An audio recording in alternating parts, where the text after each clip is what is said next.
Now, Film One Entertainment is an independent entertainment company that is focused on the distribution and production of films within and outside Nigeria.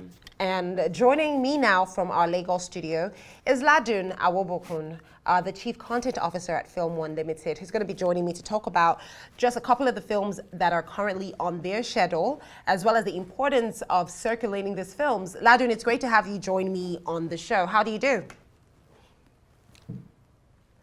I'm great, thank you. Nice to speak to you. I know, I would have loved to say nice to see you, but it is nice to speak to you as well. I know. Well, let's talk about this. So distribution is incredibly important, and I don't think it's something that we do enough. So talk to me about, that intention rather to get into the distribution cycle within Nigeria for Film One Studios. Where did that intention come from? Where did it stem from? First, it's from the passionate filmmakers that we have in Nigeria.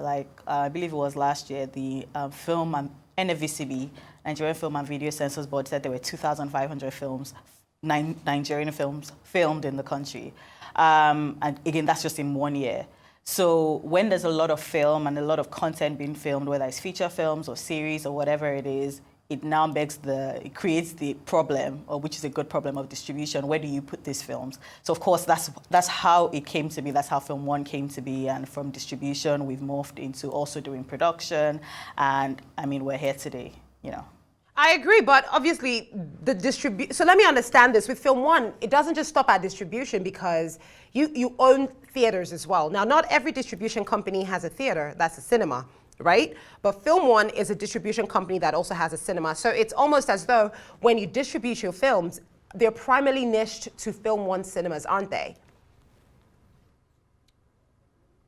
No, that's very wrong. Film One is a production and distribution company, but we're part of the Film House Group. And Film House Group, of course, has Film House Cinemas. Mm-hmm. When we produce and distribute films, we distribute across cinemas in the country. There are over 90 cinemas right now in the country. And after that, we also do in-flight entertainment, TV, the streamers, and festivals, it keeps going. So the entire distribution pipeline doesn't start and or stop at cinemas. We are big screen people. We believe in the big picture and the cinema experience, of course. So, of course, we believe that, especially when it's feature films, it should start in the cinema and then have many legs as to where it will be shown and how it could be monetized. And that's what we've been known for over the years, and we will continue to do over the years to come. Yeah, that's amazing. And the reason I actually ask that, because we're in a time where there's a huge conversation around the cinemas and the streamers, in the sense that where do filmmakers, and I'm sure as an entertainment company you can probably advise, whether filmmakers tend to find more profitability and visibility for their films? Is it when they put it in theaters, or is it when they put it on the streamer? So now, considering as a distribution company that you do primarily both, where would you say Nigeria as an industry is headed to in terms of further production, in terms of money, in terms of retrieving funds, I would say, for the films that are being produced? Where are we heading to in terms of that? I think one thing that has really worked well for us, especially over the past 2 years, and by us I mean just general film makers and film industry people, is that the quality of films have gotten significantly better. What that means is that you are now able to monetize your films across different platforms, whereas before it was maybe only in Nigeria or in Africa, depending on what it is that you're shooting. But right now, whether it's the diaspora audience, whether it's in the UK, US, or Australia, folks are appreciating what we're churning out, the quality of the stories we're telling, the quality of the productions. Then it means that it has legs. We've had the streamers that are in. We have local players that are also doing quite interesting things, commissioning projects, or even just working with filmmakers and bringing their ideas to life. So when you ask me where it's going, we're going in the right direction. We're owning our own narratives and making sure that the stories that we want to be told are being told. There was a time, I believe it was in 2016, when people would say only comedies work in cinema. But what we've seen in 2024 is that there have been a diverse genre of films that have done particularly well. We've had biopic. We've had period films like our film that we just released, Farmer's Bride, that has done really, really well. We've had action, we've had romance, and all of them have performed well. I feel like that has really, really encouraged filmmakers to continue in, do you know what, if we do good products, which is if we nail the storytelling and we nail positioning very well, the combination of both of them would help that film to have legs, and it will make sure that in the long run, you will get the levels of monetization that you require for that project. It's a business, and folks are looking at it now not only as a creative outlet, but actually as a business. And that's where we have needed to get to. It's nice to see that we're here now. I'm telling you, I couldn't agree with you more. I mean, there are other places we would want to get to in terms of the recognitions and all, but it's important to remember that filmmaking itself is a business, and people want to benefit off of that business.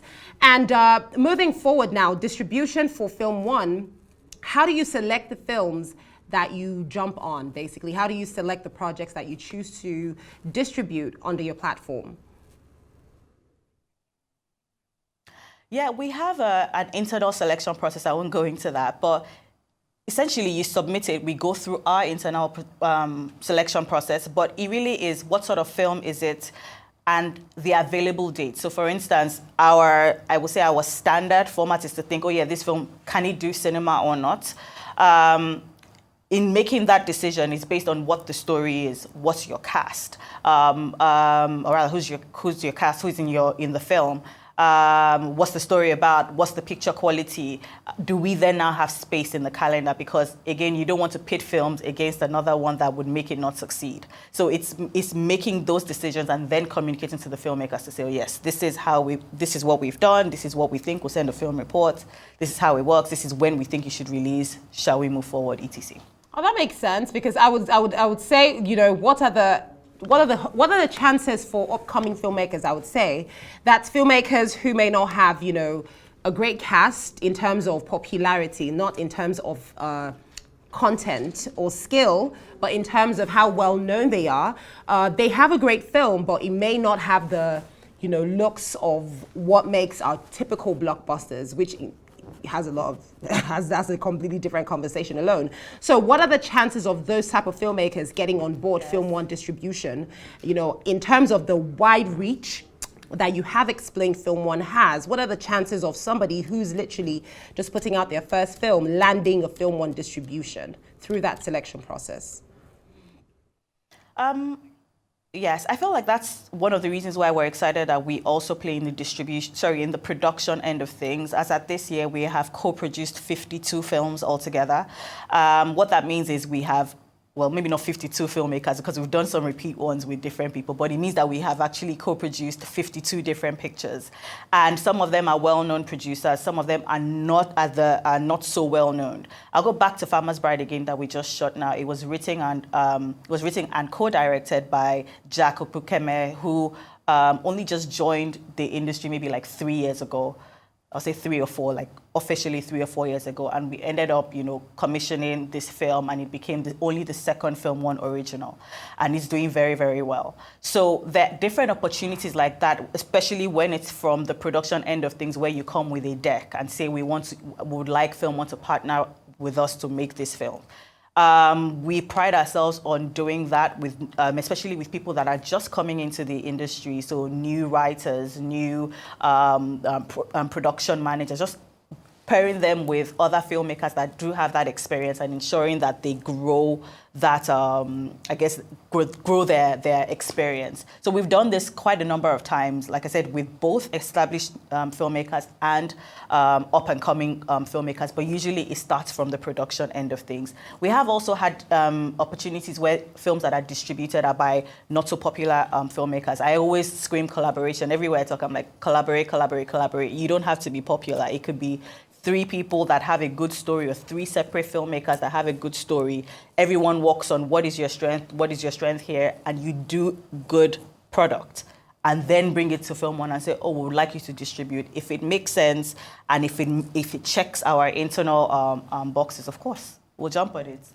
Now that you've mentioned that, what does make a good film? It's, I think, as the chief content officer, you're the best person to actually tell what makes a good film.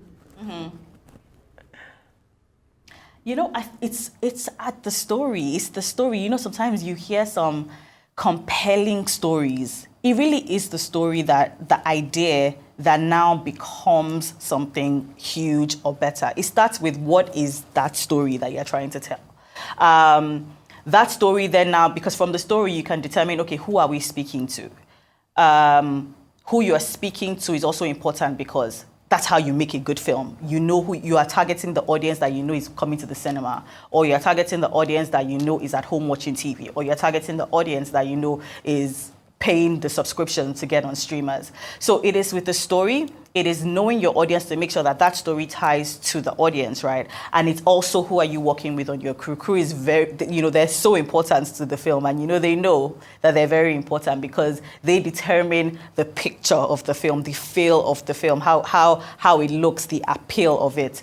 And yeah, I would say that that's how you determine like a good film or what it is, because then you now get into cast, and it can now be tricky, and can you afford this person or can't you afford this person? But it's always, there's a good balance in it when you mix and match this stuff, where you can have one very expensive person with one not so expensive person. But it's a good mix of things, but that's why it's important to also collaborate with people that have done this before and gain one or two things to ensure that you have a full, profitable and appealing picture. I mean, correct me if I'm wrong, Adire was film 1, right?